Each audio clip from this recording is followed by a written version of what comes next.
puji dan puja syukur kepada panjatkan kehadirat Allah SWT, kita bisa diberikan kesempatan dan kesehatan untuk bisa bersilaturahmi di siang hari ini, mendiskusikan, berbagi ilmu, berbagi pandangan mengenai perkembangan dunia yang semakin pesat ini ya, semakin berubah dari analog menjadi digital. Kalau kita sekarang atau dulu melihat angka-angka, sekarang semuanya sudah angkanya cuma dua ya, huruf angkanya menjadi dua, 0 dan 1 ya. Itu apa namanya, bahasa komputer, 0 dan 1. Kemudian tentunya salawat serta salam selalu dan senantiasa tidak putus-putus kita sampaikan untuk kasih kita, panutan kita, Nabi Muhammad SAW, yang dengan banyak sekali sunnah dan hadisnya kita bisa belajar banyak hal, termasuk panduan dan juga tuntunan untuk berzakat. Karena banyak sekali uh, orang yang mungkin masih jahil, masih belum paham untuk menunaikan salah satu kewajiban dan rukun Islam ini. Banyak yang bertanya di Sakinah Finance, misalnya eh, pertanyaan yang paling sering disampaikan adalah apakah kalau saya sudah bayar zakat atas harta mal saya tahun ini, tahun depan, besoknya lagi masih wajib gitu. Jadi ada mungkin kurang paham mengenai bahwa zakat itu dia haul ya, berulang dan seterusnya. Jadi ini mungkin tugas kita semuanya, bukan saja tugas Mas Anwar ya yang akan hijrah ke Sumatera Barat untuk mendakwahkan tentang zakat, tapi tugas kita semua yang hadir. Ini banyak sekali para asatidz di sini ya, para pakar dan ahli, insya Allah. Nah, ini topik yang berat sebenarnya, karena berat dalam hal ini perkembangan dunia yang luar biasa ya, digital ini. Jadi banyak yang aspek yang kita nggak ngerti. Ini benda yang dibilang aset atau instrumen digital ini bentuknya seperti apa? Wujudnya nggak kelihatan gitu. Jadi kalau kita bicara misalnya di salah satu aktivitas muamalah yang sering dan setiap hari kita lakukan adalah jual beli kan ya. Nah, rukun jual beli kan harus ada jelas para para pihaknya, pembeli penjual udah clear tuh. Tapi barangnya ini harus clear juga kalau jual beli ya. Nah, kalau kita bicara aset digital atau digital assets, bentuknya kayak gimana tuh? Apakah dia bisa dilihat, bisa disentuh, bisa diukur, bisa dipotong, bisa dipangkas, bisa diperpanjang, dan itu nggak kelihatan. Jadi tidak berwujud. Namun dia ada, namun dia diakui, namun dia ada harganya, ada marketnya, ada penjualnya, ada pembeli dan seterusnya. Nah, ini kenapa saya sampaikan ini? Karena kalau kita bicara zakat digital, ada dua aspek ya barangkali ya. Yang pertama, zakat atas aset digital. Itu ya yang kita nanti akan masuk di bab kedua nanti, atas kripto dan seterusnya. Tapi kalau kita bahas zakat atas atau zakat digital atau digital assets, kita pahami dua hal itu dulu. Bahwa digital itu ada dua manifestasi di zakat ini. Pertama, instrumen atau aset-aset yang dalam bentuk digital ini. Nanti dibahas di sesi berikutnya ya. Nah, itu kayak gimana tuh penentuannya, measurement-nya, menentukan nisbahnya kayak gimana, dia dinisbatkan ke aset yang mana gitu ya. Karena kalau kita lihat zakat kontemporer, misalnya zakat profesi, dia dinisbatkan ke zakat yang disebutkan dalam nas. Apakah ke emas, ke beras dan seterusnya. Jadi atau zakat profesi ya, ada yang menisbatkan, menghitungnya dari karena profesi ya ke pertanian misalnya. Tapi ada juga mayoritas, kalau sekarang setahu saya Basnas juga menisbatkan, menyandarkan perhitungannya itu ke emas dan perak. Nah, bagaimana dengan aset digital ini yang nanti kita akan lihat ya beberapa. Itu yang aspek yang pertama.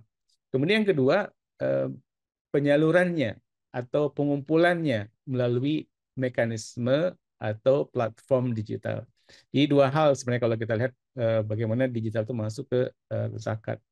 Nah, jadi kalau tadi ya saya memberikan ilustrasi di jual beli. Nah, sama kalau saya kita masuk ke bab zakat, ini kewajiban kan, kewajiban dan apa sebagai bagian dari rukun Islam. Karena kan kalau kita lihat misalnya banyak sekali ayat misalnya aqimus shalah wa atuz zakah warka'u ma'ar raki'in, itu kan mengikut tuh aqimus shalah wa atuz zakah. Jadi saking pentingnya zakat itu ya. Nah, jadi itu yang mungkin perlu kita sama-sama di sini di forum kajian berkah ini mendalami bagaimana perkembangan digital ini mempengaruhi atau bagaimana kita menentukan kewajiban kita. Ada mungkin nanti sholat era digital, mungkin enggak lah ya. Kalau sholat mungkin dulu yang sempat ramai, sempat menjadi pembahasan ketika misalnya Muslim berangkat ke luar angkasa, apakah tinggal di bulan nantinya atau tinggal di Mars, itu nanti seperti apa kiblatnya? Karena kan esensi sholat penghambaan dan dia satu arah, satu arah gitu ya ke arah kiblat gitu. Nah, jadi itu pembahasannya udah lewat tuh. Jadi karena kita ya arahnya ke arah bumi ya, karena bumi meskipun nanti secara posisinya mungkin bukan di belakang apa bukan sisi Saudinya, bukan sisi kiblatnya, tapi di sisi yang lainnya, apakah sisi Lautan Pasifik misalnya. Tapi ya di situ gitu ini arahnya gitu. Itu yang pembahasan fikih kontemporer ya, sholat di bulan misalnya. Kemudian kalau kalau yang zakat, maaf, pembahasan fikih yang lain juga menarik dulu itu tentang hukum yang saya agak lama tuh baca sampai ini ya, di medis ada yang namanya eutanasia. Eutanasia itu ketika orang sudah disupport, hanya disupport detak jantungnya aja gitu, apakah boleh dicabut support life support sistemnya gitu pada orang yang mungkin sudah eh, organ-organ utamanya otak, mungkin ya mungkin jantung juga sebenarnya, atau organ penting lainnya sudah tidak berfungsi, tapi dia masih ada denyut nadi gitu ya, karena disupport mesin gitu. Nah, apakah boleh dicabut? Nah, itu eh, hukum, jadi lama banget prosesnya ya, itu eutanasia itu. Nah, isu digital asset dan zakat ini juga isu-isu yang relevan ke kita ya, terutama kita yang hidup di abad yang memang sudah sangat sangat banyak perubahannya, perkembangannya. Nah, mungkin sebelum masuk ke pembagian atau penghitungan ya aset zakat, perlu kita kita lihat sebenarnya yang esensi dari zakat kan, yang paling penting dia em, halalnya. Jadi instrumen yang kita atau aset yang kita miliki yang kita zakatkan harus bersih. Karena zakat bersihkan. Kalau harta yang kotor dibersihkan, apakah bisa gitu ya? Nah, jadi esensi itu yang mungkin perlu kita sepakat dulu. Jadi pertanyaan pertama yang harus kita jawab sebelum masuk ke bab zakat atas aset digital, apakah aset tersebut disertifikasi atau diterima oleh para ulama sebagai instrumen yang secara komplain yang halal gitu. Nah, ini yang mungkin masih banyak perdebatan. Jadi sebelum kita masuk ke zakat atas kripto, kita perlu mendefinisikan apa itu kripto, apa itu Ethereum, apakah itu tokens, dan apakah dia bisa dianggap sebagai aset yang halal.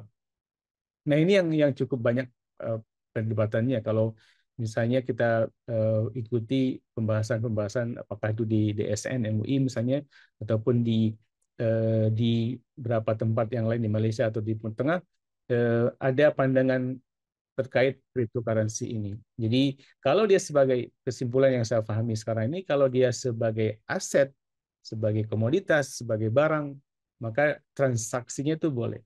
Tapi kalau dia sebagai mata uang, nah ini ada yang masih mungkin mayoritas masih tidak membolehkan. Jadi penentuan aset digital ini apakah dia masuk kategori aset yang halal atau syariah comply, ini yang pertama kali harus dilewati sebelum masuk ke yang lainnya. Nah, mungkin saya terus terang tidak memahami, bukan pakar yang ngerti gimana itu dibentuk ya. Apakah dia underlying-nya apakah aset fisik, aset keuangan yang ada wujudnya, atau dia sebagai apa namanya? Maksudnya dia sekuritisasi dari sesuatu aset yang real, atau dia seperti apa gitu ya. hanya dari underlying apakah transaksi, apakah aktivitas di internet, apakah apa gitu. Nah ini yang mungkin dari kesimpulan para ulama yang mengatakan ini boleh, ini sudah mendalami itu. Jadi kalau kita yang nggak paham seperti saya, ya sudah berarti kita take it for granted bahwa memang sudah ditelaah, sudah dibedah, maka aset itu ada underlying yang wujudnya mungkin real gitu ya, sehingga bisa diakui sebagai aset. Itu satu dimensi dari aset digital ini. Yang kedua yang harus dilihat juga adalah kepemilikannya. Kan aset nanti kalau kita masuk ke zakat ya, kita kan harus kalau kaidahnya tetap kaidah penentuan zakat ada nisbah, ada haul kan. Di samping tadi kita mulai dengan halalnya gitu. Yang kedua kepemilikannya. Bagaimana dia kalau kita lihat aset saham saja misalnya atau yang lain ya. Jadi apalagi orang trading ya. Nah, itu kepemilikan mutlak atas aset tersebut itu kan harus memenuhi kriteria haul gitu. Nah, apakah ada pergeseran perubahan kepemilikan dalam proses tahun itu?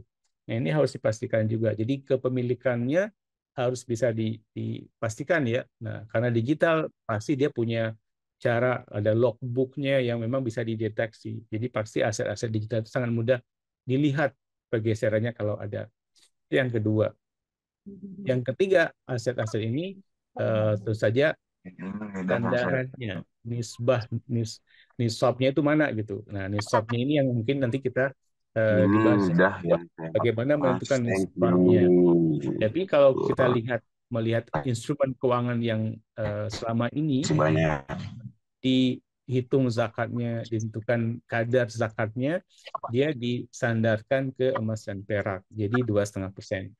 Nah, kalau misalnya Bapak Ibu sekalian lihat di beberapa Mau lembaga, dia pengajian.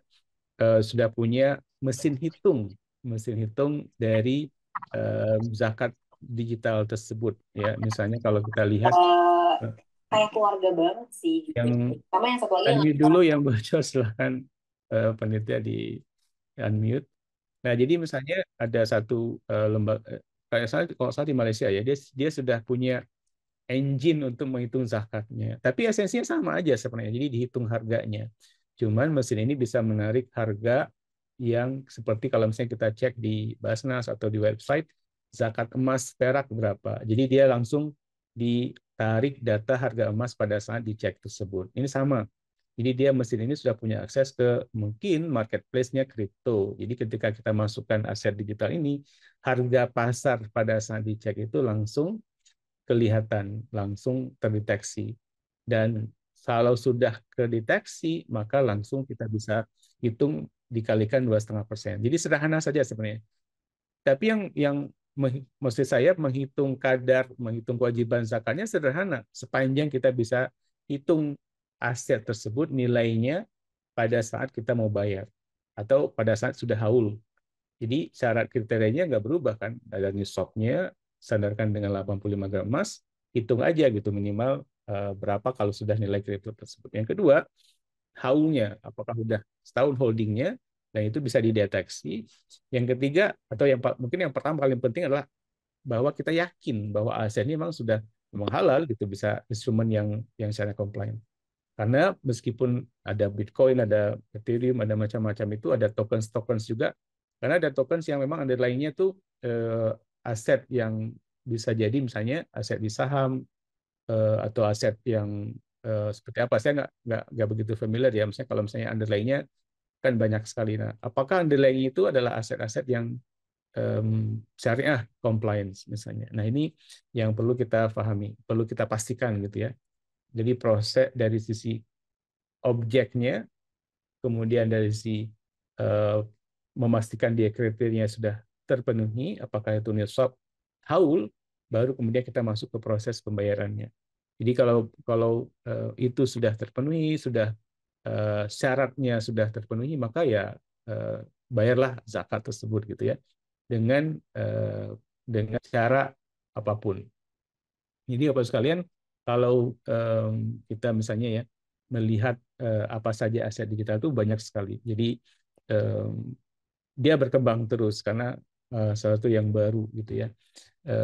Nah, tinggal bagaimana kita memastikan semua aset ini, apapun namanya nanti ya, tokens atau apa gitu, itu memang bisa dipertanggungjawabkan kehalalan kesyariahan. Kalau tidak, maka dia masuk ke sama seperti kita bicara yang sering kita contohkan, misalnya ada deposito di bank konvensional atau ada saham, kebetulan sahamnya bukan saham yang syariah masuk ke dalam daftar efek syariah. Apakah wajib zakat atas aset tersebut? Jadi itu kriteria kehalalan dan kesyariahannya itu harus dipenuhi dulu, baru kita masuk ke bab berikutnya gitu. Nah, jadi itu hal yang pertama mungkin yang kita bisa diskusikan di aset digital ini. Namun apapun, kalau kita lihat misalnya, saya tadi pagi ada di kelas bahas tentang waris aset investasi misalnya, kita membicarakan bagaimana perkembangan aset yang dimiliki oleh sekarang ahli waris. Sekarang mungkin masih aset yang ditinggalkannya, tirkahnya itu masih tanah, rumah, emas, properti, uang tunai, deposito, kebun, mobil, motor, aset-aset yang kelihatan. Bayangan saya mungkin 40 tahun lagi, tirkahnya itu tirkah yang nggak wujud. Adanya itu di komputer, adanya itu di HP, adanya kita nggak tahu di antah berantah di cloud mana gitu disimpan. Nah, tantangannya adalah bagaimana mencari itu aset, bagaimana menentukan nilainya, bagaimana nanti kita bagi untuk ahli waris misalnya. Nah, dalam kasus zakat, bagaimana kita menemukannya, mencari, menentukan, memastikan valuasinya memang sudah nisbah, kalaupun sudah nisbah, oke, berapa harganya itu, berapa nilai aset tersebut ketika kita menghitung zakat. Nah, jangan-jangan nanti ada macam-macam inilah hilah untuk tidak membayar zakat, katakanlah macam-macam trading terus gitu ya. Seperti orang sekarang zakat emas perhiasan, jadi dipakai gitu ya, dipakai terus sehingga dia nggak kena wajib zakat karena nggak pernah ngendap tuh, karena selalu ada dipakai di tangan, di badan dan seterusnya. Nah, itu ya tantangan kita nantinya ya. Jadi aset yang dimiliki semakin ke sini, kalau sekarang mungkin yang saya lihat yang udah berubah itu aset keuangan. Kalau dulu aset keuangan deposito atau uang tunai di bank, tapi banyak orang sekarang yang sangat aware, yang sangat mungkin ngerti ya, dia nggak punya rumah, dia cenderung sewa, dia nggak punya mobil karena dia pakai ride sharing terus gitu, nggak perlu mobil karena ada Grab, ada Gojek gitu. Kemudian kalau rumah ya sewa aja, pindah-pindah, kalau nggak suka pindah, itu banyak tuh. Mulai profesor sama anak muda yang baru kerja gitu ya. Kemudian dia katakanlah kendaraan nggak perlu, rumah nggak ada, terus apa lagi? Jadi nggak butuh apa-apa gitu sebenarnya. Uang paling untuk transaksi di bank, tapi uang tunai di rumah nggak ada lagi. Nah, jadi praktisnya masuk ke instrumen investasi keuangan. Adanya apakah di kripto, apakah di saham, apakah di sukuk dan seterusnya. Udah ada kayak gitu. Berapa tokoh yang mungkin terkenal, dia bilang nggak punya aset. Adanya ya di saham dan seterusnya gitu. 10 tahun lagi juga akan begitu, akan semakin ke situ gitu, pergeseran aset yang dimiliki oleh orang. Nah, kita pastinya yang melihat perkembangan ini juga yang mungkin akan mendampingi perhitungan zakat mereka. Kalau Bapak Ibu sekalian perencana keuangan ya harus paham ya, bagaimana kewajiban zakat dia tetap terpenuhi meskipun asetnya sekarang berubah bentuk gitu. Apalagi yang memang punya kewajiban di LAS atau Badan Amil zakat untuk mengikuti ini. Nah, yang sudah dilakukan oleh beberapa tempat, kalau kita lihat misalnya, kalau Malaysia terbaru tahun ini dia menerima pembayaran zakat dalam bentuk kripto. Kalau yang zakat atas kripto itu sudah lama dibahas. Seingat saya 2019 sudah dibahas, sudah sesuatu yang memang zakatable gitu kripto ini, dan yang ada list ini aset digital ini semua zakatable, security token utility. Jadi ini token semua. Jadi di aset-aset real, apakah saham, apakah aset yang lainnya, itu dibungkus. Kalau di instrumen keuangan ada namanya sekuritisasi. Jadi dibungkus kemudian dipecah-pecah dan dibagi-bagi per orang per unit dengan harga yang berbeda. Dalam bentuk kertas atau dalam bentuk dokumen digital gitu. Itu sekuritisasi. Tapi kalau sekarang tokenisasi, menjadi aset digital yang mungkin nilai apa di bentuknya atau lembarannya kita nggak tahu. Saya terus nggak tahu. Yang saya tahu itu dia binary kan 00, 01, 01 gitu. Tapi gimana caranya gitu? Tapi just ada kodenya gitu. Kalau kita masukin kode itu kelihatan gitu jumlah kita sekian gitu. Nah, tokenisasi aset inilah yang kemudian berubah wujud ya menjadi aset digital.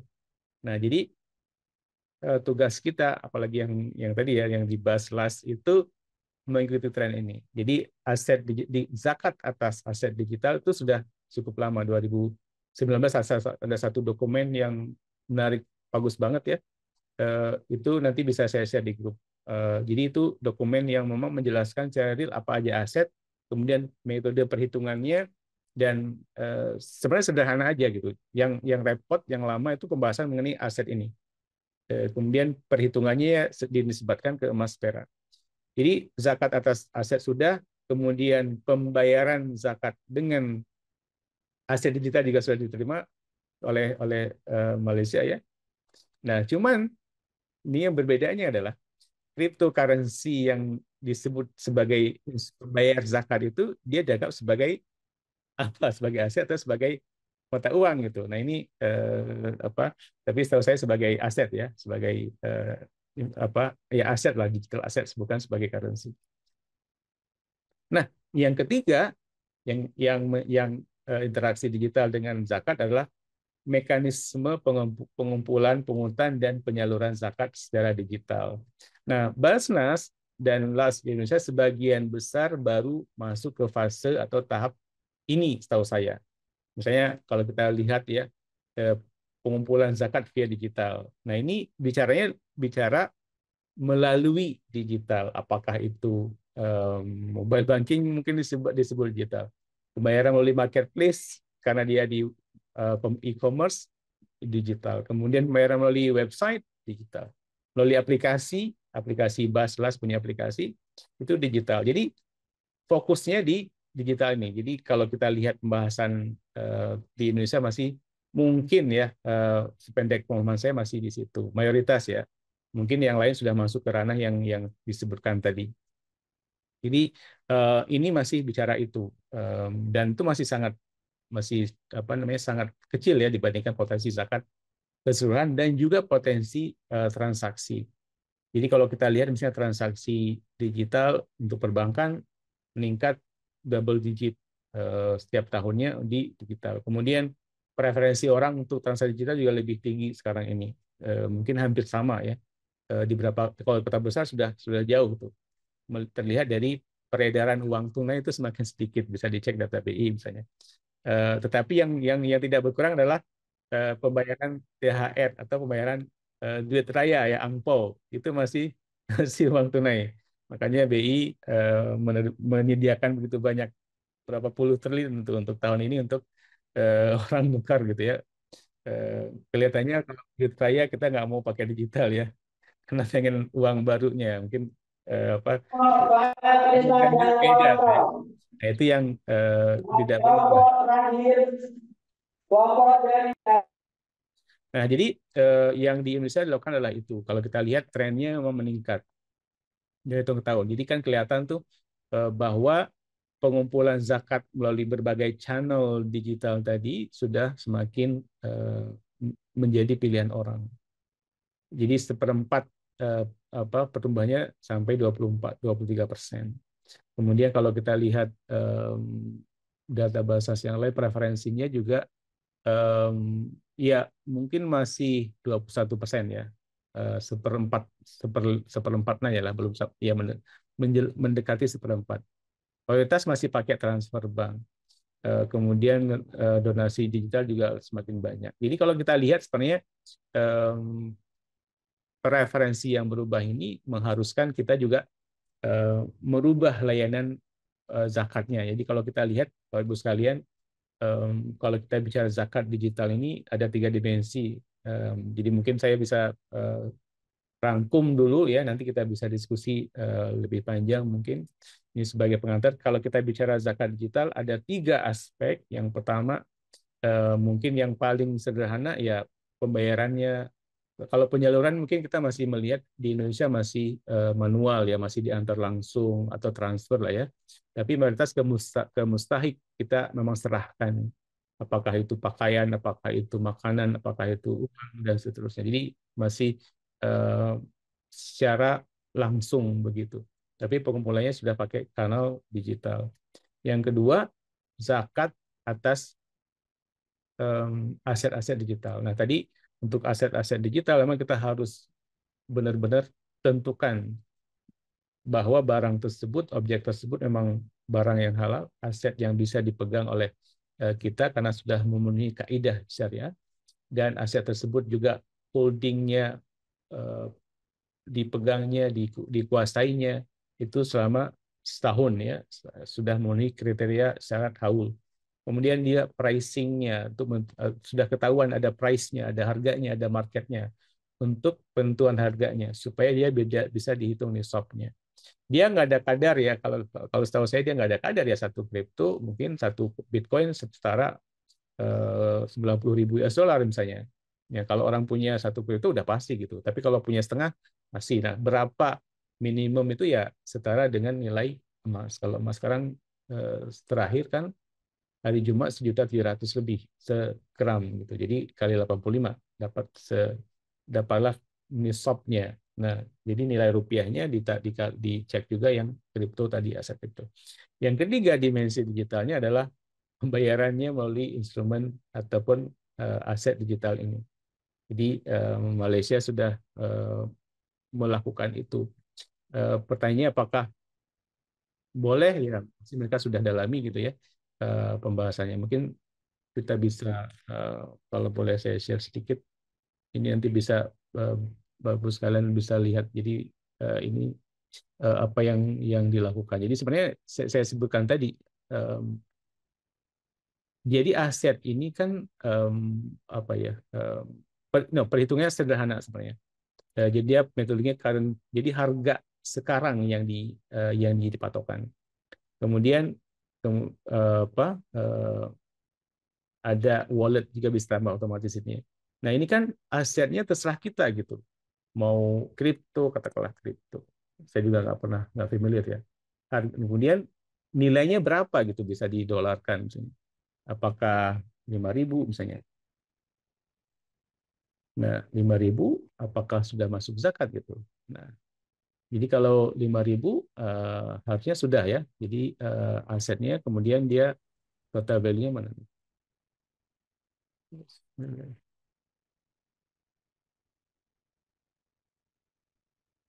Oh, harus tambahkan secara real dulu. Jadi ini tambahkan dulu ya. Oh, dia harus tambahkan nama asetnya tadi apa XRP. Oh, jadi dia saya tambahkan ya. Maaf, manual next. Oke, kalau 5.000 dolar dia asetnya 5.000 dolar next. Nah, dia langsung ketahuan zakatnya berarti 2,5% dari aset tadi. Jadi nisabnya udah lewat tuh karena ini tether ya, salah satu ini ya. Dan zakat yang harus dibayarkan adalah 125. Nah, ini bisa bayar juga pakai pakai digital juga. Jadi dia nggak keluar dari sistem dia, ekosistemnya. Misalnya dia ada di sini nih, di platform apa gitu. Dia hitung di situ, asetnya di situ, bayarnya juga melalui aset tersebut gitu. Jadi ini Ethereum Wallet, Solana, dan seterusnya. Jadi bisa bayar sebesar 125 tadi. Nah, itu menghitung zakatnya. Jadi dia menghitungnya udah. Jadi yang tadi model kedua ya, atas aset aset digital udah ada. Ya berarti kan emas tuh sandarannya. Kemudian bayarnya bisa nggak pakai itu? Bisa gitu. Jadi semua sudah terintegrasi gitu. Nah itu hal yang dulu mungkin kita nggak pernah bahas, ya nggak pernah dengar. Tapi ternyatanya sekarang kita bicara atau masuk ke dunia yang sangat-sangat berbeda gitu. Jadi kan katanya itu demokratisasi keuangan gitu. Jadi nggak perlu lagi bank sentral, nggak perlu lagi bank gitu ya.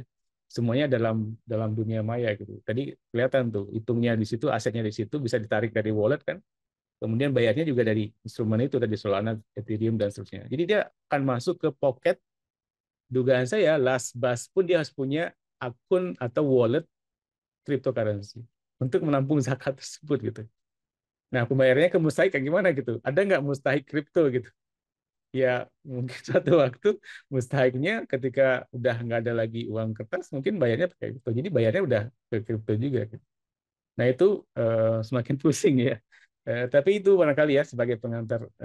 Jadi kajian ini semoga kita bisa mengeksplor hal-hal baru dan saling belajar lah. Jadi saya juga memang harus ini harus belajar banyak dan saya yakin di sini banyak yang sudah punya kripto dengan Mas Anwar ya, atau Pak Andrisol atau ada Mas Wendy, ada yang Mas Fajar juga nih, yang Mas Fajar Mas sih. Mas Fajar sepertinya yang sudah punya. Iya, Mas Fajar Oke. kayaknya Belum udah Pak punya nih. Lukian.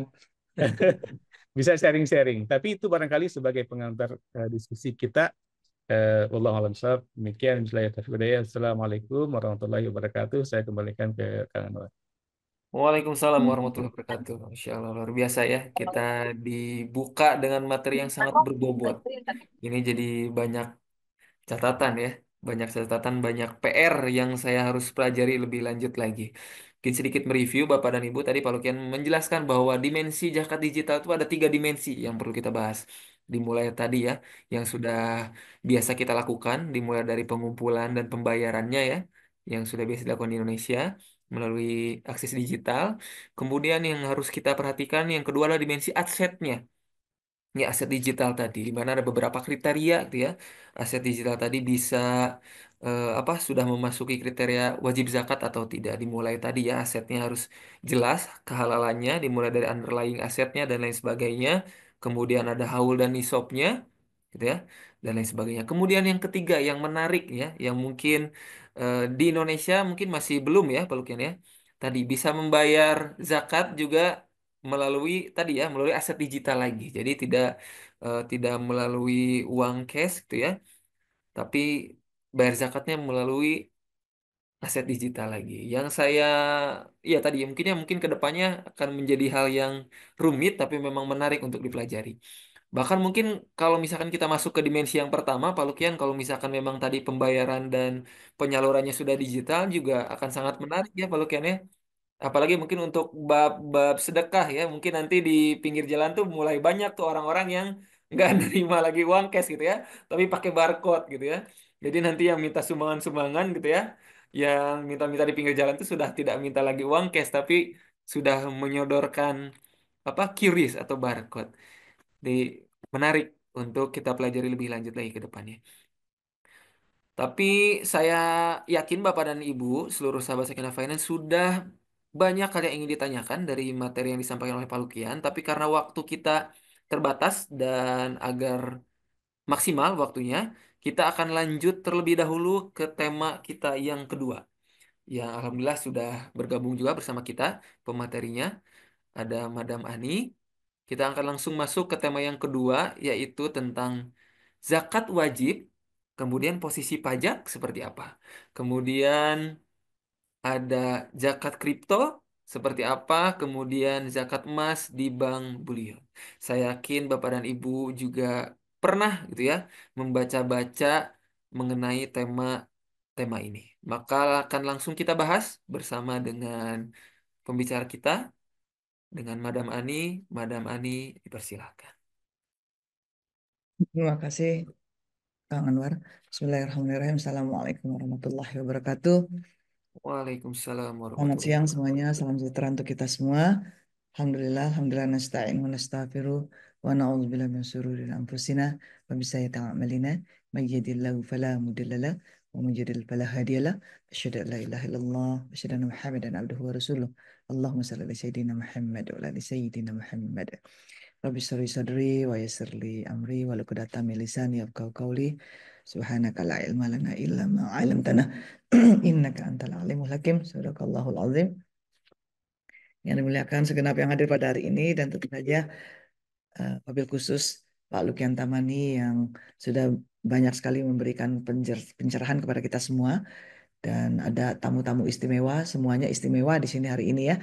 Ada Pak Andrisol, ada Ustazah Rida, ada ada Pak ada ini ya Pak Wendy, Bahkan ada teman kita dari Papua Barat ini, Madam. Ada Pak Ed Itu dia Junaidi. Pak Eed Junaidi ini memang setia sekali ya dengan kita semua. Sayangnya Madam waktu itu sampai di Jayapura aja, jadi nggak ke Papua Barat ya. Insya Allah nanti lain kali akan bersama-sama dengan saudara-saudara kita dari Papua Barat. Dan di sini ada Mas Fajar, ya banyak juga alumni-alumni Sakinah Finance yang berada bersama-sama kita pada hari ini. Tentu saja nanti akan memperkaya lagi em, apa diskusi kita ya berkenaan dengan zakat. Nah, memang tadi sudah dijelaskan oleh Pak Lukian Tamani tentang zakat kripto. Tadi memang juga pernah kita bahas ya di forum yang lain, bukan tapi di mana Sakinah Finance juga menjadi anggotanya, yaitu di International Financial Planners, maaf, Islamic Financial Planners Associations. Nah, tadi yang hitungan-hitungan tadi yang dibuat oleh Pak Lukian sebenarnya sudah di dijalankan di Malaysia ya. Mungkin saat ini mereka sudah menerima banyak aset-aset kripto. Namun memang sebenarnya cara menyaringnya juga harus ada ya. Jadi memang kalau kita lihat, berani banget ya Malaysia gitu ya. Tapi kita juga tahu bahwa cara menyaringnya juga ada ya. Jadi mereka juga nggak boleh sembarangan untuk menarik zakat atas kripto kalau tidak disaring dengan baik. Ada 3 screening namanya, yaitu kalau dia hijau ya artinya aset kripto itu dianggap halal dan boleh dizakati. Kalau dia abu-abu berarti syubhat. Jadi tidak ditolak, tidak diambil juga zakatnya. Kalau dia merah yaitu failed, dia juga nggak boleh dizakati. Pastinya tidak boleh dizakati. Jadi kalau yang biru itu apa artinya? Biru itu kalau tokennya, token aset yang sudah ditokenized ya, ataupun sudah jadi eh, apa cipher zero cipher. Kenapa Madam zero zero cipher zero cipher? Tadi Pak Luk yang tadi sebutkan ada 2 angka aja ya, yaitu zero dan cipher zero cipher ya. Jadi 10101 ya. Jadi memang hmm, di sini adalah tokenize. Tokenize ini kalau reward dia ada sistem rewardnya, ada sistem evaluasinya, tidak bertentangan dengan syariah. Ya pastinya ada rambu-rambu yang lain yang sudah disiapkan oleh eh, Pusat Pungutan Zakat Malaysia. Karena baru satu yang sudah berani mengeluarkan peraturan tentang zakat kripto yaitu Pusat Pungutan Zakat Malaysia yang tidak mewakili Malaysia secara pemerintahan ya, hanya baru satu pusat pungutan zakat yang ada di Kuala Lumpur saja ya. Kemudian kalau misalnya dia subhat, misalnya deskripsinya nggak terlalu jelas, kemudian dipertanyakan, kemudian makruh lah ya. Kemudian ada juga yang abu-abu tapi dia juga aduh kayaknya potensialnya haram deh. Karena apa? Ada elemen-elemen yang tidak tidak sesuai dengan syariah. Misalnya horornya tinggi ya, kemudian maisirnya. Kan 2 ini yang paling ditakuti dari tokenize, yaitu goror sama maisir atau ketidakpastian, ketidakjelasan dan judi atau spekulasi. Nah, kalau fail, kalau yang merah ini betul-betul fail, nggak usah dizakati, bahkan ditolak ya, ditolak dari segi eh, mengkonsumsi dari eh, kripto ini karena sudah merah. Nah, kalau sudah ditolak nggak boleh dizakatin karena Allah hanya menerima ya Allahu jamil wa yuhibbul jamal. Jadi Allah itu suka yang baik-baik saja, yang bagus-bagus saja, yang rapi-rapi aja gitu. Jadi kalau yang itu ditolak karena zakat ini dalam memenuhi perintah Allah ya. Nah, jadi token ini kalau dia tidak syariah compliant langsung ditolak ya, tidak boleh dimasukkan ke dalam itu. Gimana caranya? Tentu saja tadi ketika tadi di simulasi yang diberikan oleh Pak Lukian itu di token itu diseleksi dulu token jenis apa, bentuknya apa gitu kan. Nah, jadi ketika dia sudah masukin tadi simulasinya, nanti ketika dia masukin ke angka betul yang ketika dia mau transfer yang melalui tokenize juga itu juga disaring ya. Tentunya kelihatan oleh Pusat Pungutan Zakat Malaysia ini ya, yang mana yang biru, yang hijau, yang abu-abu, yang merah gitu ya. Nah, itu yang menjadikan dia sangat menarik ya, isu menarik tahun ini. Bahkan itu dikeluarkan sejak sebelum bulan Ramadan ya, untuk menangkap potensi bulan Ramadan saat ini ya. Nah, kalau kita lihat lagi di sini ada perkembangan eh, yang tadi sudah disebutkan oleh Pak Lukian, yang memang nggak jauh-jauh dari gimana juga ya namanya mengelola keuangan keluarga kita, mengelola keuangan personal kita, kita nggak jauh-jauh dari model Sakinah Finance yang sudah kita sajikan, ataupun model-model yang lain yang Bapak Ibu pernah lihat ya, nggak jauh-jauh dari itu. Kenapa? Karena kita harus mengelola pendapatan kita. Ya, maka dari itu segala sesuatunya yang kita dapati dari tokenized ya, tokenized aset itu harus halalan thayyiban. Nah, makanya 7 prinsip ini jadi masuk ya.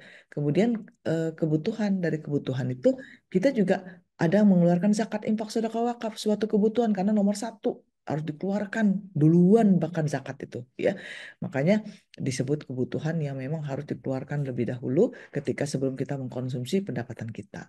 Nah, kalaupun ada surplus, ada defisit, di sinilah nanti ada bank bullion yang saat ini baru ada 2 izinnya, ke satu yang non bank, satu ke bank. Satu yang non bank ini adalah Pegadaian Syariah, yang satunya ke bank yaitu Bank Syariah Indonesia. Nah, bullion bank ini harus kita tangkap nih, kita langsung eh, pengen tahu nih gimana nih cara kerjanya. Nah, apakah akan selamanya BSI dan Pegadaian menerima 2 izin ini dari Indonesia? Dari Dewan Syariah Nasional tentu saja tidak. Dari OJK tidak ya. Jadi dua dua institusi ini akan memberikan izin. Kenapa? Madam dengar bank-bank yang lain juga menggeliat. Bank-bank yang lain juga menggeliat. Aduh, aku nggak mau dong jadi eh, apa ketinggalan karena aku ingin inovasi juga produk aku. Nah, sekarang lagi menggeliat dan memang digalakkan oleh pemerintah karena nanti akan banyak manfaatnya untuk Indonesia. Nanti Madam ceritain lebih lanjut ya. Nah, yang seplus ini adalah kalau kita misalnya mau menginvestasikan dana kita di bank bulian dalam bentuk emas yang saat ini sebenarnya sudah terjadi ya, sudah ada yang namanya emas ya. Kita bisa emas itu elektronik emas. Kita nggak kelihatan emasnya, logam mulia nggak kepegang. Tapi sebenarnya wujudnya ada karena di backup oleh emas oleh bank tersebut. Ya, nanti kalau kita mau minta pembiayaan, ada juga tuh pembiayaannya sekitar sebesar $500 minimal atau sekitar 750 juta ya, sekali pembiayaan. Bisa dalam bentuk modal kerja ya, dan hal-hal yang sifatnya konsumtif, baik itu akad yang murabahah, mudharabah, musyarakah itu boleh ya. Nah, cuman nanti cara kerjanya gimana, mekanismenya gimana, tanya langsung ke bank-bank syariah terdekat, terutama bank yang tadi Madam sebetulnya sudah mendapatkan izin ya. Nah, kemudian bagaimana kita merencanakan keuangan kita? Apakah kita boleh nih menggunakan perencanaan keuangan dalam bentuk digital aset? Boleh banget. Boleh banget. Misalnya saya ingin eh, menginvestasikan dana saya dalam bentuk emas ya, dalam bentuk eh, investasi keuangan berbentuk emas ya. Atau sekalian pengen saham syariah saya yang dalam perusahaan emas ada ya, seru seolah-olah kita yang jadi pemilik perusahaan tersebut ya Anwar. Jadi seneng dong kita bisa punya perusahaan emas gitu. Kenapa? Karena potensinya misalnya ya. Tapi juga saham-saham syariah juga menggeliat ya. Yang kemarin-kemarin Madam dapati lumayan menggeliatnya, bagus ya konsepnya. Jadi silakan dicoba ya. Saham syariah, investasi keuangan yang lain maupun investasi non bank ya banyak ya. Jadi nanti bisa kita simulasi-simulasi lagi. Nah, begitu juga ketika dalam hal proteksi, proteksi kontingensi. Kita mengelola risiko kita, mengelola risiko kalau nanti pensiun, bagaimana nih bisnis kita? Apakah kita bisa mengelolanya dengan baik? Ya, begitu juga waris. Waris bisa nggak nanti dalam bentuk token emas?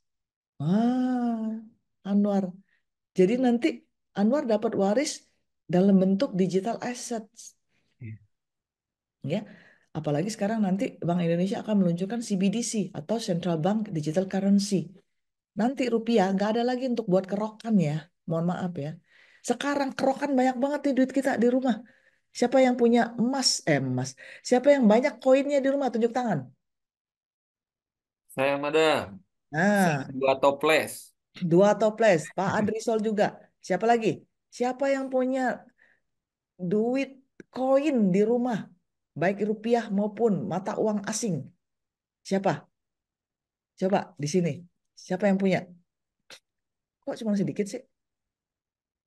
Yang Nah, lain soalnya asetnya digital semua, Madam. oh, nggak punya Mbak Rida. Bodoh, dodo, nggak percaya, nih, nggak percaya. Kita masih Pasti terbelakang Digital Mas kita Anwar ya. digital cari, semua pasti ada asetnya. uang koinnya. Pasti ada uang koinnya. Seratusan, 50-an untuk rokan. Nah, Mbak Tri Ariningsih banyak. Nah, ini dia yang menyebabkan negara kita pusing. Lagi pada ditagi-tagi nih sekarang. Uang koin, mari kumpulkan. Nah, tuh ada Ustazah Kamila dari Alpin, Sumatera Utara. Pasti banyak uang koinnya di rumah. Minimal untuk kerokan. Ya. Nah, jadi akan ada nanti saya coba cashless. Iya, tapi nanti di bawah lemari pasti AA ada yang ngejembunyiin ya. AA itu nama putranya Ustazah Rida ya. Nah, Madam udah lihat lucu banget ya. Jadi beliau mungkin nyembunyiin namanya koinnya ya. Nah, jadi banyak banget yang punya uang koin nggak ketahuan di mana. Ada di dapur, ada di laci, ada di ini di mana. Ternyata ini yang dicari oleh Bank Indonesia. Nah, ketika nanti CBDC, Central Bank Digital Currency, ini nggak akan ada lagi. Tapi bagaimanapun zakatnya tetap jalan, kata Pak Lukian tadi. Tetap jalan ya. Nah, sepanjang tadi dari hasil yang baik-baik ya. Nah, nanti bisa dihitung ya. Nah, eh, ini zakat ini memang sangat-sangat diutamakan ya. Zakat ada berapa macam? Silakan. Siapa yang benar dapat hadiah? Zakat ada berapa macam? Dan sebutkan jenis-jenisnya. Oke. Nah, itu dia Mbak Tri. Ada kan? Coba zakat ada bermacam. Dan sebutkan jenis-jenisnya. Putri jawab ada 4, katanya Madam. Aduh, ada 4. Ayo sebutkan. 7. Wih, Wah, zakat fitrah dan zakat mal. Aduh, sebutkan dong lebih rinci lagi, lebih rinci lagi. Ayo lebih rinci lagi. Mana? Ayo lebih rinci oke. lagi. Apa lagi Yang dong? yang 7 boleh disebutkan tadi Ibu yang menjawab Ah. 7 apa saja zakatnya.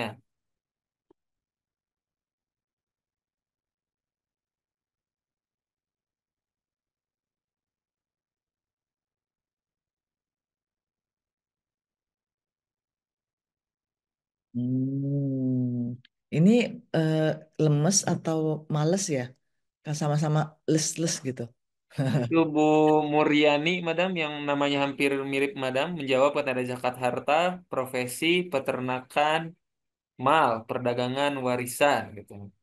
Zakat waris. Waris. Iya, Madam. Waduh, sebenarnya benar semua tadi ya. Kecuali yang waris ini yang Medan bingung, tapi benar sih. Benar ya. Jadi sebelum harta mayit itu dibagikan pastikan zakatnya ya. Nah, zakat ini tadi ya, memang kalau kita lihat tadi zakat dari sisi jenis itu ada eh, dua macam ya, yaitu zakat eh, emas, apa? Zakat untuk eh, Fitrah ya, dan mal. ya. Nah, jadi ada zakat mal sama zakat fitrah. Nah, tapi kalau kita lihat zakat mal ini macam-macam. Nah, jadi kadang-kadang ada orang ditanya ya, zakat berapa persen? Coba Madam tanya di sini. Zakat berapa persen? 2,5. Hmm.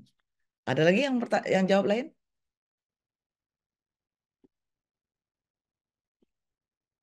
Zakat berapa persen?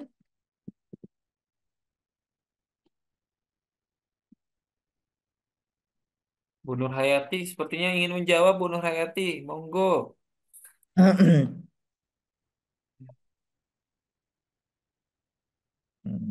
Ini Yang kayaknya 5% sama 20%, Madam. ya, ya, jadi zakat itu bukan hanya 2,5%, ada 10%, ada 5%, 5%. ada 20%, ya. Nah, makanya ada juga zakat zakat apa ada yang namanya istilahnya zakat hewan ternak. Jumlah ya. Zakat barang, ya. Nah, makanya nggak semuanya. Dari zakat itu kita bisa lihat bermacam-macam. Nah, ini dia ya. Kita lihat di sini ya. Tadi ya dari zakat itu beda dengan infak sedekah ya. Jadi zakat itu yang pasti barangnya harus berkembang, makanya dia dizakati ya. Mengeluarkan sesuatu dari sesuatu. Ya, kalau infak ya mengeluarkan ya pengeluaran dari bukannya zakat jadi bisa apa aja gitu kan. Kalau sedekah pemberian seorang muslim secara ikhlas dan sukarela tanpa dibatasi waktu dan juga jenis ya. Nah, kalau yang tadi infak bisa wajib bisa sunnah. Loh kenapa? Iya, kalau ke orang yang harus ditanggung nafkahnya dia jadi wajib. Seperti apa? Istri, anak, orang tua itu jadi wajib. Dan orang-orang yang harus ditanggung nafkahnya, ya. Nah, untuk yang infak boleh awal bulan, boleh tiap hari, boleh tiap minggu, ya. Yang penting mencukupi hajat hidupnya minimal yang primer, ya, untuk yang wajib. Kalau yang sunnah kita kan sering infak, ya, infak yang sunnah, ya. Boleh untuk yang selain yang kita wajib memberikannya, ya. Nah, memang dari zakat ini harus lebih ketat ya, makanya Madam anjurkan sekali untuk bisa memilih zakat atau lembaga amil zakat terdekat. Ya, jangan bagiin sendiri kalau kita tidak tahu ilmunya. Ya, nah ini dia lembaga zakat apa aja sih, Madam? Banyak nih, ya. Jadi ada yang lembaga zakat resmi di sesuai dengan peraturan undang-undang zakat. Ya, ini banyak nih. Bukan hanya yang tadi yang kalau yang apa DT Peduli, Rumah Zakat, Hidayatullah, Dede, ya, Easy, Yatim Mandiri, Basnas, semua Basnas daerah juga itu yang resmi yang memang kita sering dengar namanya karena besar badannya ya. Tapi yang lain-lain juga banyak. Nih ya. Nih silakan nanti dilihat. Nah, zakat itu yang tadi disebutkan benar ya tadi jawabannya tadi ya. Zakat termasuk juga zakat dari zakat eh, pedagang tadi zakat waris ya. Jadi seorang yang memiliki harta waris atau mayit yang meninggalkan harta waris itu dipastikan dulu apa zakatnya sudah ditunaikan. Misalnya nih, seorang meninggal dunia bulan kemarin, sedangkan beliau biasanya menunaikan zakatnya setiap 1 Ramadan. Jadi dihitung zakatnya dikeluarkan dulu, baru kemudian dihitung harta warisnya. Ya, nah kemudian hmm, ini tadi kenapa memang kadar zakat itu berbeda-beda. Jadi bukan hanya 2,5%. Ya, nah bahkan ada yang boleh nggak nyicil zakat. Madam termasuk yang suka nyicil zakat. Kenapa? Karena Madam nggak disiplin. Nah, jadi eh, misalnya kita punya tabungan 200 juta. Kalau dia berat, maka dikeluarkan zakatnya. Misalnya dari 200 juta kan sekitar 5 juta tuh. Ya. Untuk mengeluarkan 5 juta mungkin repot tuh untuk sekalian. Dicicil 500, 500, 500 gitu ya. Nah, itu dia. Nah, eh, begitu juga nanti kalau kita lihat dari jenis zakatnya, peraturannya mana, ini sudah pernah dikeluarkan oleh Sakinah Finance. Silakan nanti download ya, atau banyak deh tulisan-tulisan Sakinah Finance tentang zakat ya. Nanti dilihat. Bahkan di sini juga semuanya lengkap nih, ada simulasi-simulasi ya. Silakan nanti. Nah, kalau zakat kripto tadi sudah dijelaskan oleh Pak Lukian ya. Zakat kripto Malaysia tadi sudah disebutkan juga oleh Madam. Bahkan warga Malaysia yang dilaporkan memiliki aset digital adalah sebesar 16 miliar ringgit Malaysia ya. Dan tahu nggak siapa yang punya zakat kripto? Ada yang tahu? Anak-anak muda, men. Ya, usia 18 sampai 2000 tahun usia 34 berarti dia ini dong kalau dia anak-anak muda ya pastinya dia eh, apa memang suka dengan teknologi gitu. Makanya mereka langsung ya. Nah, ini Madam Madam lagi hitung ya 16 miliar tuh berapa tuh? Ternyata lumayan tuh. Ya ada 56 triliun aset kripto atau aset digital warga Malaysia ya. 56 triliun. Kalau katakanlah kali 2,5%, potensi pungutan zakatnya adalah, ya ini kita asumsikan muslim semua ya. Kalau bukan muslim kan dia tidak wajib ya. Sebesar 1,4 triliun bisa mendapatkan zakatnya. Jadi cukup besar potensinya ya. 4 triliun. Makanya eh, eh, kenapa nggak bisa dimatiin ya itunya apa Anwar? Nah, jadi ini ya, jadi termasuk juga ini ada Komite Konsultatif Hukum Islam Wilayah Federal memutuskan bahwa mata uang digital adalah komoditas yang dapat diperdagangkan dengan zakat bisnis ditetapkan pada tingkat 2,5%. Macam tuh. Oke. Nah, di sini dari segi Indonesia Indonesia kumaha atuh medem belum ada yang namanya fatwa ngumpulin mata uang ataupun kripto. Kenapa? Karena pertama, mata uang tadi disebutkan oleh Pak Lukian semuanya anonymous, semuanya setuju tidak boleh ada di Indonesia. Kenapa? Karena mata uang rupiah hanya satu-satunya mata uang yang berlaku di Indonesia sesuai dengan undang-undang. Ya, jadi tidak boleh itu ada mata uang lain selain rupiah, bisa masuk penjara. Ya, jangan jangan coba-coba ya. Nah, tapi kalau investasi ini masih khilaf ya dan eh, regulator pun diam ya, diam. Kenapa? Karena di dalam kalau bentuk mata uang sama investasi beda nggak, Madam? Beda. Karena undang-undang ya yang berkenaan dengan mata uang ini yaitu tahun 2011 dikeluarkannya tahun Undang-Undang Nomor 7 menyebutkan soal alat tukar ya atau alat jual beli ya yang beredar di pasar, beredar di masyarakat. Itu namanya uang. Tapi kalau investasi beredar nggak? Enggak. Nah, apalagi kalau dia borderless, kripto ini borderless, nggak ada, nggak ada central banknya yang ngurusnya. Nah, jadi dia kan memang semangatnya untuk menghindari dari central bank, ya. Nah, dari NU Jawa Timur mengatakan bahwa harta virtual ini boleh digunakan sebagai alat transaksi dan investasi dan dia wajib dizakati. Nah, sama tuh ya dengan tadi di Malaysia ya. Nah, kalau pandangan Majelis Ulama Indonesia, Bitcoin ini alat tukar hukumnya mubah kalau sebagai alat tukar ya, jika disepakati oleh pengguna. Namun sebagai investasi Bitcoin dianggap haram karena sifatnya spekulatif dan lebih menyerupai perjudian. Nah, jadi selama dia ya boleh-boleh saja ya, tapi tidak tegas di sini dalam untuk mengatakan haram untuk alat tukar ya. Tapi dari segi undang-undang ya tentu tidak boleh ya beredar di pasar tentang alat tukar ataupun alat jual beli ya. Nah, alasan keharaman Bitcoin adalah karena mengundung goror banyak banget karena harganya kita mau lihat nggak? Ada yang mau lihat nggak? Ada yang mau tahu nggak harga Bitcoin berapa sekarang? Nah, kita lihat ya. Bitcoin price. Mana dia?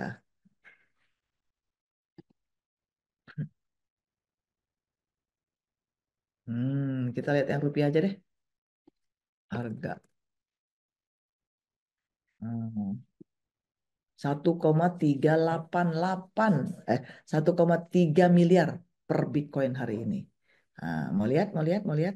Nah, dulunya hanya berapa rupiah aja. Nah, coba dia. Nih, ini dia Bitcoin ya. Jadi harga Bitcoin hari ini, nah, misalnya ya, coba silakan dilihat. Nah, 1,3 miliar dan dia turun naik fluktuasinya sangat-sangat tajam. Coba di sini. Ini pernah naik jadi 1,39 paling tinggi ya. Nah, kemudian dia turun lagi dalam waktu 24 jam, 1 minggu, 1 bulan, 1 tahun. Bahkan dia pernah turun dalam 1 tahun itu 1,37 ya. Kapitalisasi pasarnya 3,3 triliun sudah ada orang yang megang. Nah, terdilusi penuh 35 triliun, supply yang beredar 19 BTC Bitcoin.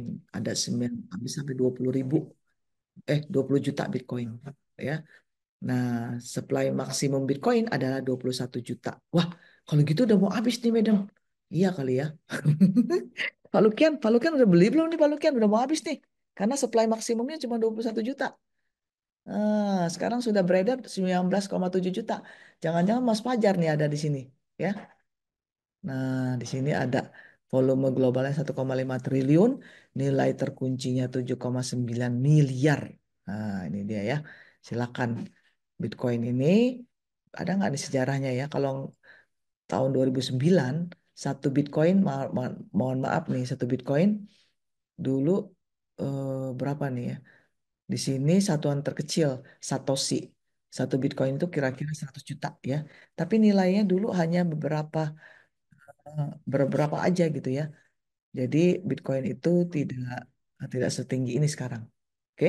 Nah, ini kita ada pertanyaan silakan. Nah, ini Madam mau juga sharing di sini.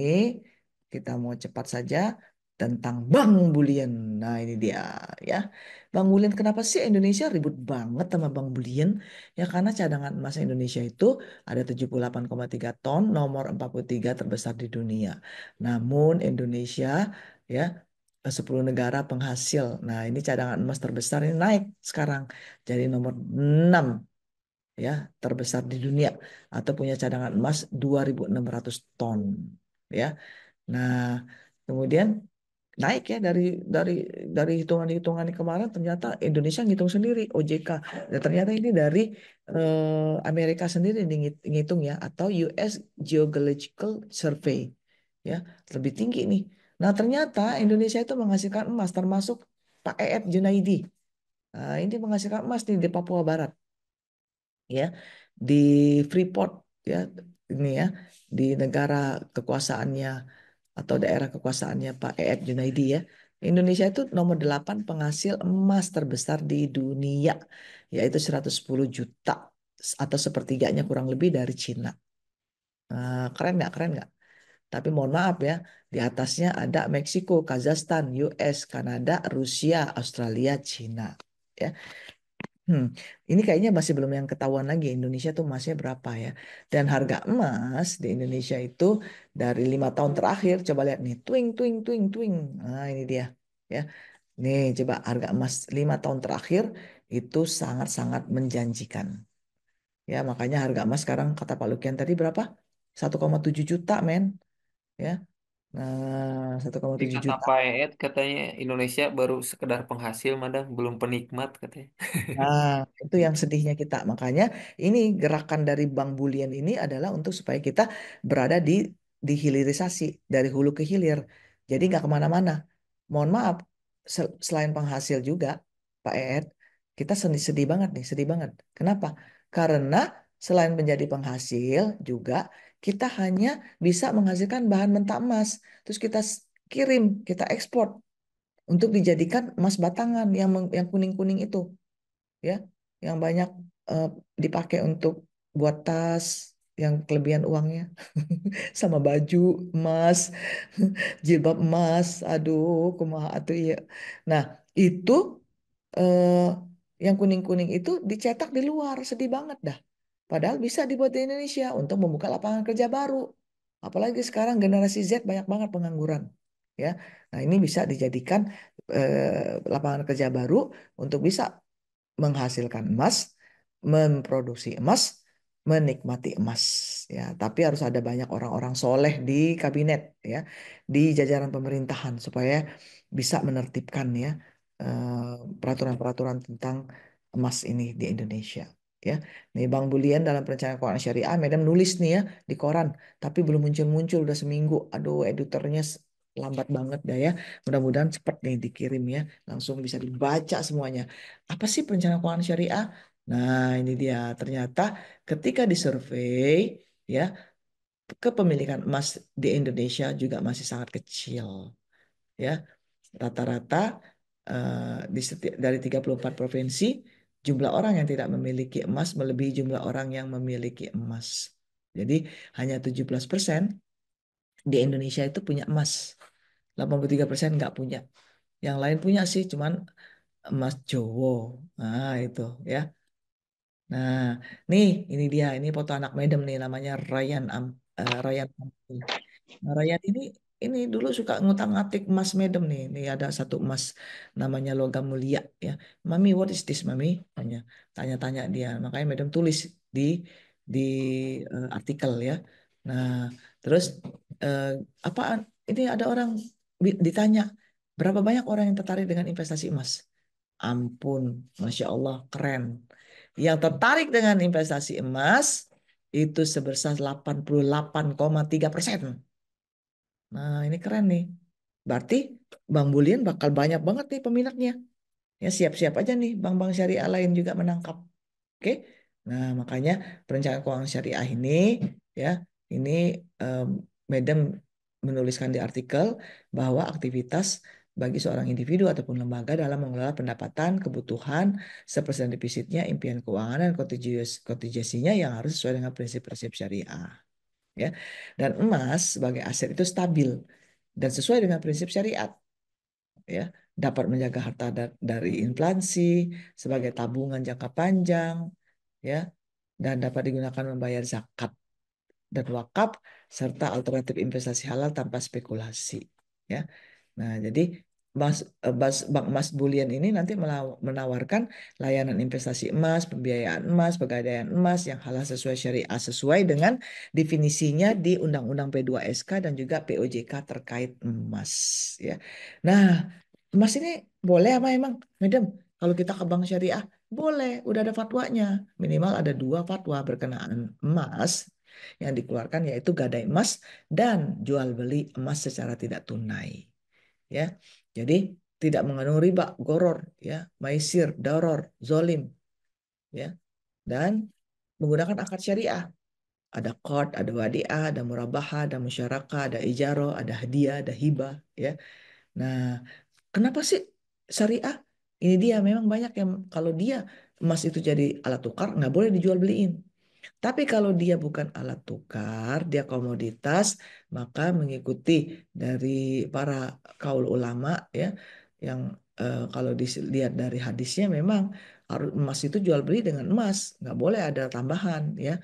Nah, namun di sini Dewan Syariah Nasional mengutip pendapat dari ulama Ibnu Taimiyah dengan Ibnu Qayyim yang mengatakan dalam kitabnya Al-Khiyarat, ya, ala ad-Din Abu Hasan Al-Bali Al-Dimaski, ya, Al-Ikhtiyar Al-Fikiyah min fatwa Syekh Ibnu Taimiyah Al-Qaahirah, di Mesir sana. 2005 sudah menuliskan dalam kitab bukunya, boleh melakukan jual beli perhiasan dari emas dan perak dengan sejenisnya tanpa syarat harus sama kadarnya atau tamatsul, ya.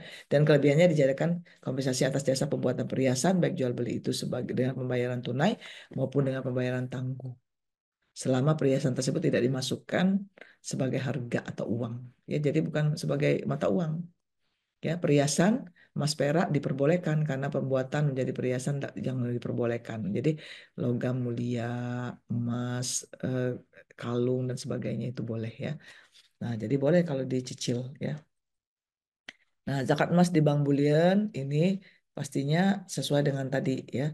Nanti kalau misalnya kita naruh emas nih sebagai investasi, kita hitung berapa nih emas aku hari ini, kan bisa dicek di online, ya. Tentu saja zakat emasnya yang kadarnya 22 karat atau 24 karat, ya, atau berbentuk berapa jumlah uangnya, ya.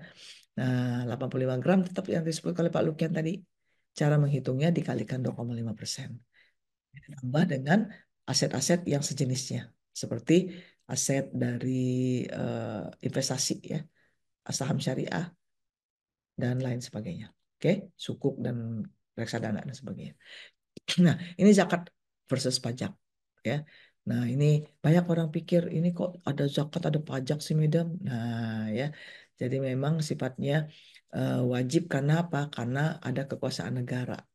Tapi kalau sosial, kalau zakat ya memang wajib karena perintah Allah, ya. Nah, ini dia, ya. Nah, jadi zakat bisa nggak jadi pengurang pajak, Madam? Bisa, tapi dia masuk dalam eh, objek pajak penghasilan tidak kena pajak, ya. Dia masuk di dalam pengurang penghasilan tidak kena pajak PTKP, ya. Nah, jadi nanti ada form namanya eh, form khusus untuk mencatat berapa banyak nih yang kita sudah keluarkan zakatnya sehingga kita dapat mengurangi zakat kena pajak, penghasilan kena pajak, ya. Namanya PPH atau formnya namanya form 1770, ya. Silakan nanti diisi karena apa? Akhir bulan 31 Maret nanti akan eh, PPH ini 1770 ini akan diserahkan ya untuk penyesuaian CSPT tahunan. Nah ya, nah ini dia. Kalau emas ada pajaknya nggak Mas? Ya emas emas yang perhiasan pajaknya penyerahan dari pabrikan kepada pedagang dikenakan PPN 1,1% dari harga jual, kecil banget ya. Kenapa? Karena Indonesia ingin menggalakkan emas itu sebagai betul-betul menjadi dalam roda ekonomi. Ya, penyerahan ke konsumen akhir dikenakan 1,65% dari harga jual, kecil banget ya. Penyerahan dari pedagang ke pabrikan dikenakan PPN 0%. Nah, jadi ada pedagang yang bisa nambang sendiri ya, tapi legal, bukan yang ilegal ya, karena ada syarat faktur pajak lengkap 4 PPN 0,0%. Nah, emas batangan yang digunakan untuk cadangan devisa negara tidak dikenakan PPN. Iyalah, kan untuk cadangan devisa ya. Nah, jadi emas batangan untuk tujuan lain bisa menggunakan PPN jika berbentuk batangan. Nah, ini dia semuanya pokoknya banyak nih. Ya ada DPP PPH pasal 22 juga tentang emas emas perhiasan ya, penjualannya dan ini pajak-pajaknya. Itu saja mungkin dari Madam. Terima kasih Anwar. Mungkin ada tanya jawab silakan Baik, ya. jazakallah khair kasiran, Madam. Dan kita untuk menghemat waktu, kita akan langsung masuk ke sesi tanya jawab. Jadi silakan Bapak dan Ibu, atau seluruh sahabat Sekina Finance yang ingin bertanya langsung pada Pak Lukian atau Madam Adi, dipersilakan tulis di kolom komentar atau raise hand nanti untuk menyalakan audio dan videonya. Silakan Bapak dan Ibu. Dan mungkin sebagai informasi sambil menunggu pertanyaan dari sahabat Sekina Finance bahwa insya Allah selain ada kajian berkah, Sekina Finance juga mengadakan kajian rutin ya yang nanti bisa Bapak dan Ibu ikuti seluruh informasinya di sosial media Sekina Finance, di Instagram Sekina Finance, kemudian LinkedIn, di website sekinafinance.com dan juga channel YouTube Sekina Finance. Dan insya Allah untuk rekaman kajian kita pada siang hari ini juga nanti bisa Bapak dan Ibu tonton kembali di channel YouTube Sekina Finance. Jadi nanti yang datangnya terlambat atau tadi tidak bisa mengikuti sesinya sampai akhir, nanti silakan dicek kembali rekamannya di channel YouTube Sekina Finance. Baik, silakan Bapak dan Ibu.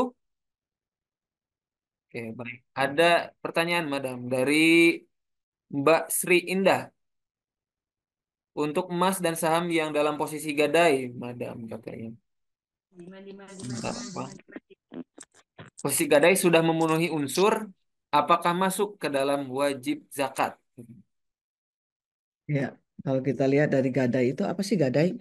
Gadai adalah menyerahkan suatu barang yang dimana kita em, sudah berakad kalau misalnya eh, akan kembali lagi pada waktu yang telah ditentukan akan menebus aset tersebut, maka aset tersebut jadi menjadi milik kita. Nah, dari kisah gadai ini adalah artinya kita ketika menyerahkan sejumlah aset untuk digadaikan, berarti itu sudah bukan milik kita mam lagi, bukan milik kita lagi. Ya, kenapa? Karena ketika kita meninggal pada hari itu, misalnya, tidak perlu bayar zakat, tidak perlu ditunaikan utangnya, karena langsung langsung menjadi milik pemberi pinjaman. Ya, ini seperti kisahnya Rasulullah SAW ketika eh, gadai baju besinya, ketika Rasulullah SAW meninggal dunia, tidak diambil lagi untuk dihitung sebagai harta waris, tidak ada ya. Jadi langsung juga tidak dibayarkan sebagai hutangnya mayit, tidak ada. Langsung, tapi karena baju besi itu sudah digadaikan, yang diganti dengan pada waktu itu 1 pikul gandum ya untuk makan, maka tidak perlu dibayarkan. Jadi bukan harta miliki yang sempurna. Karena bukan sempurna maka tidak perlu dikeluarkan zakatnya. Berarti tadi ya, sudah terjawab ya, Mbak Sri ya. Berarti tadi kepemilikannya harus sempurna ya, Madam ya. Iya. Kemudian ada pertanyaan lagi dari Ibu Tri Ariningsih. Untuk pendapatan harta waris, seseorang yang didapat ternyata setelah dihitung habis untuk bayar hutang. Berarti hukum zakatnya digugurkan ya, Madam dan Pak Lukian. Oke, very good question, very good question. Kenapa? Karena kan zakat itu ada dua, zakat kepada Allah, zakat kepada manusia. Nah, dalam beberapa literatur yang Madam baca dan juga kaul ulama tentang yang mana didahulukan, utang manusia ataupun utang Allah, utang kepada Allah. Nah, utang kepada Allah yang didahulukan, zakat yang didahulukan dulu, sisanya baru dikeluarkan untuk utang manusia. Madam, masih ada sisa lagi nih, Madam. Masa si mayit punya utang? Nah, ini dia. Diperlukannya perencanaan keuangan. Diperlukan orang yang menjaminnya ya. Diperlukan orang yang menjaminnya untuk menyelesaikan sisa utang mayit tadi. Gitu kan. Baik, terima kasih Madam. Kita lanjut lagi ke pertanyaan selanjutnya. Ini pertanyaan dari Bapak Syakur. Izin bertanya, Madam. BTC dan emas tidak dikenakan zakat sebagai currency, tapi dikenakan zakat bila sebagai aset. Berarti uang tunai yang sampai nisab dikenakan zakat juga sebagai aset. Betulkah, Pak Lukian dan Madam? Silakan. Dari Pak Lukian mungkin silakan, Pak Lukian. Izin masih di mute, Pak Lukian. Oh, ini yang oke. Pertanyaan dari Pak Syakur, Pak Lukian. Kalau uang tunai kan sebenarnya kalau kalau apa Bitcoin itu atau kalau cryptocurrency kan sebenarnya statusnya sebagai aset yang halal itu mungkin atau diterima sebagai uh, syariah compliance itu mungkin masih masih debatable, malah mayoritas tidak tidak mengakuinya gitu ya, kalau dia sebagai currency. Jadi uh, atas sebab itu dia tidak akhirnya zakat pun tidak dihitung gitu. Tapi kalau uang tunai itu kan jadi emang sah sebagai instrumen alat transaksi, kita pakai bisa beli apapun ya, bisa beli aset, dan dia apa ya sebagai satu aset yang harus kena zakat gitu. Jadi dibedakan di sisi syariah compliance-nya ya kalau yang Bitcoin currency atau cryptocurrency. Seperti itu mungkin Allah alam. Tapi sebentar, kayaknya ada satu pertanyaan di atas ya dari Dila ya, untuk kalau ada pandangan terkait ketidakjelasan kripto ya sebagai Oh currency, iya. tapi kenapa ada yang menerima zakat melalui kripto? Nah ini sebenarnya ini di Malaysia ya. Kalau di Indonesia memang so far belum ya. Nah jadi mungkin karena um, kayak sama seperti kita membayar zakat mal misalnya, zakat emas kita bayar emas boleh tuh. Jadi kan malah dasar hadisnya kan dari ada emas sekian maka bayar sekian gitu, maka muncul 2,5% kan dari situ gitu. Jadi dia aset, jadi apa kita bayar dengan aset juga gitu, setara dengan 2,5% tadi gitu. Jadi basisnya seperti itu. Jadi masih tetap sebagai aset kripto ini. Jadi diambil kripto sebagian untuk membayar zakat atas kripto tersebut. Seperti itu ya untuk yang jadi terkait dengan pertanyaan barusan. Itu barangkali dari dua pertanyaan tadi, Mas Anwar. Baik, hatur nuhun Pak Lukian. Ini ada pertanyaan spesial juga dari Pak Andrisol, Madam dan Pak Lukian. Zakat itu diarahkan untuk zakat produktif. Misalnya kita ingin memberikan zakat kepada seseorang untuk digunakan sebagai usaha. Tapi jumlah zakat tersebut belum mencukupi agar usahanya bisa berjalan. Bisakah kita menambahkan modal dengan akad kerjasama, tapi dengan akad yang berbeda? Zakat kita serahkan terlebih dahulu, kemudian baru kita tambahkan modal dengan sistem kerjasama. Bisakah kita melakukan proses seperti itu? Baik, silakan Bro Blokian. Ini pertanyaannya, Masya Allah, luar biasa ya. Silakan, Madam dan Pak Lukian. Kalau di kolom komentar di Ya, pertanyaan terakhir. ya. Jadi Pak Andreas, terima kasih. Jadi kalau pandangan saya ini kan dua hal yang berbeda. Yang satu adalah bab pedagang ini pengusahanya sebagai mustahik, dan asumsi saya yang zakat ini diambil dari apa itu atau dari lembaga zakat gitu ya, diberikan kepada mustahik ini sebagai modal usaha ya dalam mungkin masuk kategori zakat produktif. Dan itu artinya kan ketika diberikan pun dia diharapannya dia bisa menjadi modal usaha, modal kerja, sehingga si pengusaha ini bisa mulai berusaha, mulai bekerja. Jadi bab itu bab tersendiri. Nah, namun kalau misalnya kita ada kita ada pandangan bahwa memang untuk dia bisa berkembang, bisa maju, zakat produktif tani tidak belumlah mencukupi untuk dia bisa mandiri gitu ya, bisa menjadi muzaki gitu, tidak selamanya mustahik. Nah, itu masuk bab ke muamalah jadinya itu. Jadi bab zakat selesai atau bisa paralel ya, timingnya bisa disesuaikan nggak masalah. Tapi yang jelas babnya udah masuk bab muamalah. Muamalahnya siapa yang menjadi syarik atau partnersnya, apakah atau mudaribnya gitu. Nah, siapa mudarib, siapa sahibul mal kan harus jelas ini. Nah, bentuk kerjasamanya apakah antara lembaga zakat. Nah, kalau zakat mungkin agak agak rumit karena kan dia tidak boleh ya, karena kan dia harus harus apa namanya ya zakat gitu ya.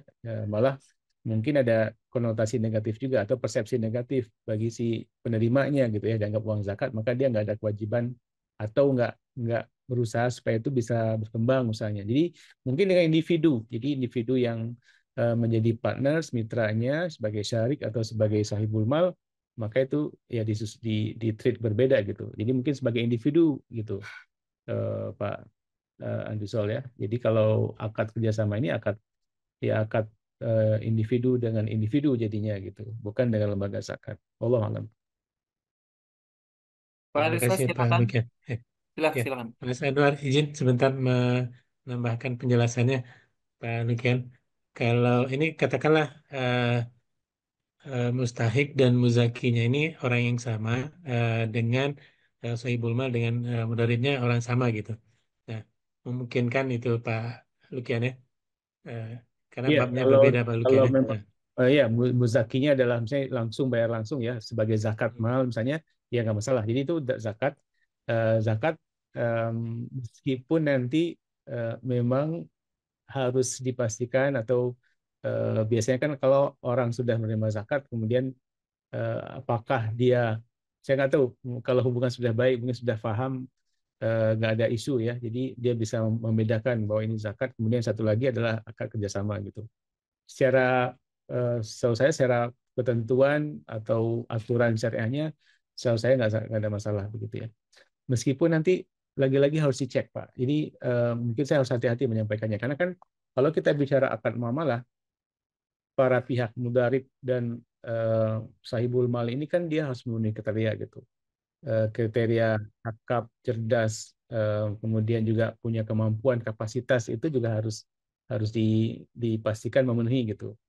Kalau misalnya yang di pengusaha tadi memang dia memang mustahik banget gitu ya, memang dia kelemahannya modal aja gitu ya, memang dia nggak ada punya modal, tapi secara skill, secara kemampuan itu dia memang ada ada apa ada kemampuan lah ya, itu harus apa namanya, maka boleh tuh. Jadi artinya dia sebagai sebagai mustahik itu memenuhi kriteria, sebagai muzdarib juga memenuhi kriteria gitu. Jangan sampai ketidak kemampuan dia secara keuangan itu menghambat tugas dia, fungsi dia sebagai mudarib gitu maksud saya. Apakah ada hambatan di situ? Nah, itu harus dicek, dipastikan. Tapi secara kalau kita lihat di atas kertas, dia dua akad yang berbeda meskipun para pihaknya sama, boleh. terima kasih Pak Lukian, Mas Anwar. Ya, alhamdulillah. Ada lagi yang mau sampaikan? Ya, keren ya pertanyaan Pak Andrisol. Silakan yang lain. Madam, Fajar Madam boleh? Ya, Mas Fajar. Ya, Assalamualaikum warahmatullahi wabarakatuh. Waalaikumsalam. Ada Pak Lukian, Mas Anwar, Ya. semua. Mudah ini bisa ketemu lagi, Madam. Insya Allah juga bisa ketemu ya, Madam. Insya Allah. Insya Allah. Oke, Madam. Ya. Dan Pak Lukian, saya mau sedikit aja untuk zakat. Tadi kan ada zakat berbentuk digital kayak kripto ya. Ya, ya. Kripto ya. Nah, itu dan itu kan tadi ada di Malaysia ya, Madam, yang sudah Ya. sudah menyimpan. Nah, itu sebenarnya zakat itu kan nanti akan tersalurkan ke mustahik. Ya. Nah, kebanyakan tadi kan Mas mustahik itu kan ada berada di apa ibaratnya golongan tidak mampu ya. Nah, itu mereka menerimanya dalam bentuk apa ya, Madam? Nah, apakah dalam bentuk nanti di kriptonya dijual dulu terus jadi uang atau gimana, atau dia memang nanti dapat kripto juga gitu bentuknya gitu. Nah, itu satu. Makanya saya juga saat ini sebenarnya pribadi searjen apa sih kita zakat sampai harus kripto gitu. Padahal kan kebutuhan orang mungkin cukup di uang atau sampai kebutuhan makanan aja gitu. Nah itu satu. Kedua tentang Bank Bulian. Bank Bulian ini kan cukup unik ya sebenarnya Madam, Bank Bulian punya kita ya. Nah saya mau tanyakan sedikit, sebenarnya kita Bank Bulian emas ini kita tuh ngadopsi siapa sih Madam? Hmm. Ngadopsi negara mana atau adakah negara yang sudah mengadopsi seperti ini? Terus yang saya juga menggelitik adalah Bank Bulian ini kan sebenarnya seperti bank pada umumnya. Ma- Bank pada umumnya, cuman eh, emasnya ini kan disekolahkan ya, Madam, ibaratnya kayak dijadikan aset untuk diputar ya, Madam, dan akan nanti menghasilkan sesuatu. Nah itu setahu saya kan sebenarnya eh, emas apakah boleh seperti itu, Madam? Apakah tidak tergolong riba? Dan seperti apa sebenarnya si Bank Bulan ini bekerja? Hmm. Itu Terima kalau kasih, Madam. Itu aja. Terima kasih. Assalamualaikum warahmatullahi wabarakatuh. Waalaikumsalam warahmatullahi wabarakatuh. Terima kasih. Nanti Bang Bulian bagian Pak Lukian yang memang pakarnya Bulian. Madam yang lebih tadi dari apa sih yang dibuat oleh Malaysia? Nah, kira-kira ini ya. Nah, ini yang dari Malaysia itu dia sebenarnya zakat tadi yang dihitung oleh Pak Lukian ya. Nah, terus ujungnya mereka juga akan konversi ke Malaysia ringgit ya. MBR ini ringgit Malaysia. Nah, kemudian dapat dia uang ringgitnya baru nanti dikasih ke transfer ke zakat payment dari lembaga zakat yang mereka jadi ada institusinya yang lewat dari mereka ya, bukan langsung PPZ-nya karena PPZ-nya nggak ngerti cara men-screening dan sebagainya. Jadi ada pakar tokennya yang sudah memang akan melihat prosesnya gitu ya. Nah, kemudian contohnya ini tadi yang seperti tadi di ini kan Pak Lukian ya.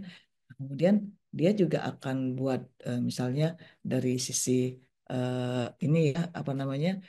Nah, ini status non syariah.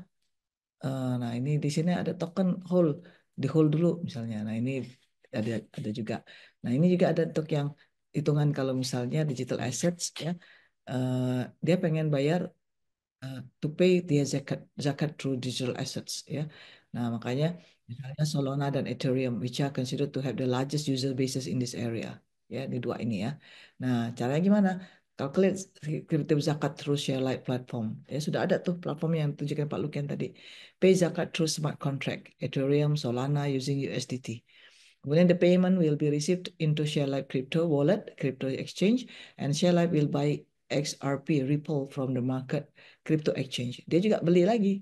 ShareLife will transfer to the XRP to ShareLife account to tokenize exchange. Security Commission regulated crypto exchange. Sudah ada tuh. Sudah ada Security Commission di bawah uh, SEC ya, Security Exchange Commission Malaysia ya, namanya Securities Commission Regulated Crypto Exchange. Nah, jadi ada setengah bulanan dia transfernya. Shell will transfer all the fund to PPZ. Jadi lembaga zakat itu nggak tahu apa-apa. Dia tuh terima duitnya aja sesuai dengan currency yang berlaku. Karena apa, orang-orang lembaga zakat itu dia nerima uang ya, jadi dia tidak tidak punya knowledge base juga ya untuk kripto dan sebagainya, makanya dia menggunakan konsultan ya. Jadi ada lembaga lain yang membantu mereka. Nah, misalnya di sini ada public bank ya, di bank dia yang dipakai the ringgit will be drawn to share live bank account. Ya, share live will sell the XRP Ripple on tokenized exchange to for MAR ya. Nah, ini ke sini langsung ke zakat. Jadi setelah dia beli ringgit ya, masuk ke Share Life pastinya ada fee-nya ya, di Share Life ada fee-nya. Mungkin ngambil dari ambil zakat ini nggak disebutin, nggak mungkin gratis lah ya. Jadi Share Life pasti akan ada dia punya konsultan-konsultan yang harus digaji, dia akan screening, dia akan bayarkan ada screening itu berhasil, dia akan hitungkan, dia masukkan ke ringgit Malaysia, baru dikasih ke PPZ ya. Jadi uang ringgit lagi tetap ya, nanti dikasih ke mustahiknya juga ringgit ya. Nah, Pak Lukian silakan. Iya, untuk bullion sebenarnya referensinya banyak ya. Setahu saya kalau di dunia ini kan sebenarnya ada satu standar emas, satu standar gram atau karatnya itu ada beberapa ya, termasuk standar harga. Itu yang pertama kita mengacu ke situ. Makanya di POJK kan ada ya, ada standarnya, harus ada standarnya. Apakah mengacu ke LBMA, London Bullion Market Association, atau ada yang kalau di Asia Tenggara di Singapura. Nah, Indonesia sebenarnya juga harapannya bullion banking ini juga nanti ujungnya akan ada semacam standar harga lokal gitu ya. Nah, jadi akan pertama itu, jadi harus ada standar acuan dan sekarang ini masih mengacu ke London. Kemudian negara-negara yang sudah punya bullion banking ada sebenarnya kalau di yang syariah itu ada di Turki. Turki itu ada namanya Kuwait Bank Turki dan Kuwait. Dia bank, saya bank participation bank ya syariah. Dia ada bullion products juga. Jadi sudah ada dan referensinya juga bisa juga mengacu ke situ ya. Kemudian yang sangat aktif sebenarnya di Asia itu India. India itu aktif bullion marketnya karena India itu tidak banyak cadangan emasnya, tapi demand-nya tinggi banget karena orang India kan kecering-kecering gitu ya. Kalau nikah kalian tuh inilah perhiasannya itu kita termasuk mengekspor perhiasan itu ke India. Jadi demand-nya tinggi, supply-nya nggak ada. Makanya bank di sana itu diperbolehkan untuk mengimpor emas. Jadi hanya bank. Jadi diatur oleh bank sentral itu pengimpornya itu ada mayoritasnya itu atau bank itu diperbolehkan mengimpor. Nah, kalau dia mengimpor, dia kemudian jadi ada defisit trading dan kemudian dijual lagi ke apakah ke produsen perhiasan atau ke konsumen gitu. Itu satu. Jadi benchmarknya ada berapa gitu ya. Turki, India, Inggris, kemudian Hong Kong, Singapura juga cukup aktif ya. Singapura malah sepertinya sudah masuk ke banyak hal gitu. Kemudian di POJK itu kan yang di produknya itu ada 4. Ada titipan, ada jual beli, ada tabungan sama pembiayaan. Nah, ke depannya sebenarnya yang dari 4 ini kalau titipan mah biasa ya, nanti ada vault, ada ya titipan lah ya. Jadi amanah hiat wadiah hiat amanah gitu ya, nggak diapa-apain gitu. Ini tip doang gitu. Kemudian kalau trading ya jual beli seperti beli emas ya, atau apakah dengan cicilan atau beli langsung gitu, beli tunai. Kemudian yang tadi yang pembiayaan, nah ini mungkin ini ada tabungan dan ada pembiayaan. Yang dilakukan nantinya adalah bukan dengan menyekolahkan emasnya, tapi emas itu nanti diinvestasikan, disalurkan kepada mereka yang akan memproses emas tersebut. Jadi misalnya yang toko perhiasan atau perusahaan perhiasan ya, salah satunya yang ada di bursa misalnya Arta Dinata itu. Nah, jadi dia mengolah itu apa namanya? Ini kalaupun simpanan dia nanti ya bukan balik bukan al-amanah ya, tapi kayak ya amanah gitu. Kalau uang kita kan kalau kita tarik uangnya beda gitu ya, nomornya seriesnya ini sama prinsipnya. Yang penting gramasi sama karatnya itu standar sama gitu. Jadi sudah ada sebenarnya demand-nya di perusahaan pemrosesan atau malah perusahaan tambang ya, dia sebagai nanti mendepositkan emasnya dalam bentuk yang mungkin scrap ya, baru nanti disalurkan oleh bank ke si pengusaha perhiasan yang jadi dari scrap diproses di perusahaan, kemudian dia jual sebagai perhiasan. Nah, proses konversi dari scrap itu menjadi perhiasan kan ada nilai tambah. Si perusahaan perhiasan tadi berbagi hasil dengan bank. Bank pun dari hasil investasinya dari scrap berubah menjadi perhiasan, nilai tambah tadi dibagi dengan si perusahaan tambang. Jadi ada nilai tambah yang diciptakan. Nah, jadi benar bullion banking ini sebenarnya untuk membantu hilirisasi, mempercepat hilirisasi. Sekarang ini scrap ataupun emas yang masih kotor, berlumpur itu kan langsung dikirim ke Singapura untuk diproses sehingga masuk ke Indonesia sudah semi proses. Nah, sekarang kita menciptakan ekosistem supaya hilirisasi emas ini bisa terjadi di Indonesia. Jadi nilai tambahnya dapat, penciptaan lapangan kerja juga dapat. Seperti itu Mas Fajar. Jadi sebenarnya dia benar-benar emas ke emas gitu. Tidak ada emas kemudian digadein atau diganti dengan uang ketika disalurkannya gitu. Ini enggak, emas ke emas. Jadi seperti intermediasi emas sebenarnya. Jadi kita menjadikan emas itu sebagai instrumen intermediasi. Lebih kurang seperti itu. Oke, baik. Atur nuhun, Madam Palukian. Kemudian Mas Fajar juga untuk diskusinya. Izin Madam Palukian, mungkin kita masuk ke pertanyaan terakhir karena waktu kita Ya, sudah... Madam juga hanya bisa 14.45. Oke, baik, Madam. Baik, pertanyaan terakhir, Madam, dari Pak Andrisol kembali. Jual beli emas melalui perusahaan trading yang merupakan anggota dan diawasi oleh Bapepti, diantaranya melakukan perdagangan emas secara digital. Transaksinya menggunakan US dollar. Apakah zakatnya dikeluarkan dengan nilai yang ada di sistem digital tersebut atau bisa dikonversi ke rupiah mengikuti harga emas di pasar setempat? Izin, Madam Palukian. Ya, Ya. jadi ada dua sebenarnya. Kalau perusahaan trading, dia kan tijari sifatnya ya. Jadi sebenarnya zakatnya mungkin harus benar-benar difaham, ini dipisahkan dulu ya. Apakah ini memang zakat atas perusahaan trading? Karena kalau trading kan dia nanti yang dizakatkan adalah keuntungannya gitu. Keuntungannya harus nisab dulu dan haul dan seterusnya gitu. Jadi apakah itu maksudnya? Karena kalau dia di sini ya yang objeknya aja emas gitu ya, tapi dia kan nature bisnisnya adalah perdagangan gitu. Jadi nanti masuk zakat tijari sih kalau pemahaman saya ya, Pak Anderso. Tapi kalaupun dia nanti memang nanti asetnya ataupun yang dimilikinya itu adalah emas, profitnya pun dalam bentuk keramasi emas, maka sebenarnya ketika membayar zakat ya dikonversi saja gitu. Misalnya 2,5% dari nisab ya dikalikan saja gitu. Karena emas kan ya dikalikan aja 2,5% total 1 ton gitu ya.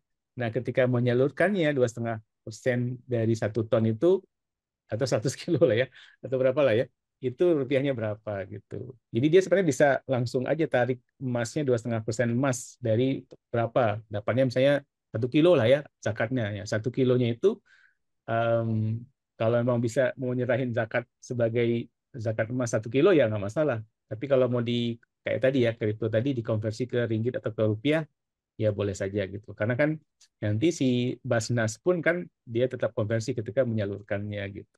Itu barangkali logikanya Pak. Oh, Pak Andes, oh ya ya. Bisa jadi dua hal dari keuntungan ataupun dari maksud saya keuntungan bisa dalam rupiah ataupun kalau misalnya dia profitnya pun dia emas gitu ya. Itu juga bisa gitu. Demikian mungkin Pak Andes. Baik, terima kasih banyak Pak Lukian dan Madam sekali lagi. Kami ucapkan permohonan maaf yang sebesar-besarnya Bapak dan Ibu jika ada pertanyaan-pertanyaan baru yang masuk lagi atau misalkan tadi terlewat. Insya Allah karena waktu kita terbatas, jadi mungkin tidak bisa dijawab semua di forum kajian berkah kita pada siang hari ini. Insya Allah untuk diskusi dan konsultasi lebih lanjut, Bapak dan Ibu bisa langsung hubungi sosial media Sakinah Finance, tadi di Instagram, di LinkedIn, ataupun di website ataupun channel YouTube Sakinah Finance. Dan sekali lagi, untuk sesi kajian berkah kita pada siang hari ini, bisa Bapak dan Ibu tonton kembali, bisa sahabat Sakinah Finance tonton kembali di channel YouTube Sakinah Finance. Jangan lupa silahkan di subscribe dan juga like dan share konten-konten YouTube-nya. Kemudian izin Bapak dan Ibu menyampaikan beberapa informasi mengenai kegiatan Sakinah Finance selanjutnya. Yang pertama ada Skill Up Sertifikasi Associate Web Planner AWP Syariah dan juga Certified Sakinah Financial Trainer. Jadi Bapak dan Ibu yang ingin mendalami lagi ya tadi mengenai Web Planner ataupun keuangan keluarga syariah, kemudian ingin mendakwahkannya ya ke halayak umum terutama mungkin untuk keluarga sekitar, maka Bapak dan Ibu juga bisa mengikuti tadi ya AWP dan juga Certified Planner Sakinah Finance. Kemudian ada CFP. Jadi untuk Bapak dan Ibu yang ingin masuk ke tahap yang lebih serius lagi, Sakinah Finance insya Allah akan mengadakan program Certified Financial Planner plus AWP dan tadi juga apa si SFT yang insya Allah nanti akan dilaksanakan pada, aduh mohon maaf ini nggak kelihatan Tanggalnya Mas Agung. Oh, 8 dan 9 Maret 2025. Jadi Bapak dan Ibu silahkan ya. Di sini alhamdulillah sudah ada alumninya tadi Mas Fajar Andriansa. Jadi untuk Bapak dan Ibu yang ingin mengikuti jejak Mas Fajar ya untuk bergabung di program CFP, silakan tadi bisa ikuti programnya. Kemudian ada sertifikasi ilmu waris dan perencanaan keuangan keluarga muslim. Ini merupakan salah satu ilmu yang seharusnya harus dikuasai oleh kita semua ya. Karena ini adalah ilmu yang akan pertama kali dicabut ya, Pak Lukian dan Madam. Nanti dari muka bumi, jadi Bapak dan Ibu silakan minimal di antara keluarga kita ada satu yang bisa memahami ilmu waris ini untuk menghindari sengketa waris di dalam keluarga kita. Silakan ikuti sertifikasi ilmu waris dan perencanaan keuangan keluarga muslim yang sudah diadakan dari 8 Februari, tapi nanti Bapak dan Ibu bisa akses untuk kelas atau rekaman digitalnya dari sesi pertama sampai nanti sesi ke depannya. Kemudian yang terakhir ada kajian rencanakan masa depan finansialmu dengan cara yang lebih terarah dan berkah. Dimulai, izin bisa di Zoom, Mas Agung?